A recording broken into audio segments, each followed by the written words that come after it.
Aziz hurmatli ko'ruvchilar, hammalaringizga salomlar taqdim bo'lsin. Bu go'zal tabiatda ko'rasiz.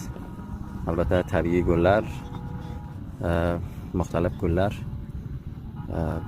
Jaloir mintaqasida Ulusvali Shirintagohdan o'tib dashtlarga kelinadi va mana shu yerdan ketiladi Jaloir tomonida. Bu yerlarga gullar tabiiy ko'kargan.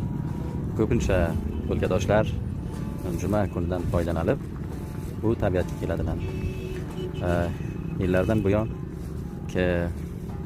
yog'mur va qor kam keladi oldingi yillarga. Bunday tabiat kam edi. Va bu yilki alhamdulillah yog'mur va qor ham ko'paygan. Shu uchun tabiatlari ham juda o'zgarib, yaxshi go'zal gullar, u jumladan mana shu gulni qiz guli deyiladi. Bu qiz guli juda bir yoqimli gul bo'lgan va bu uchun vatandoshlarimiz uzoq yoqdan keladilar va mana bunday tabiatdan xotira yaratadilar va aks oladilar. U o'z oila a'zolari bilan, do'stlari bilan soatlab birga bo'ladilar. Bizlar ham do'stlarimiz bilan kelgan edik.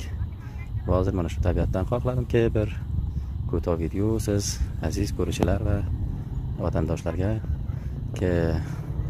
Afg'oniston va Afg'onistondan tashqariga bu videoni ko'rasizlar, safarni do'mbol qilasizlar, tarqatsin. Sog' va omon qoling.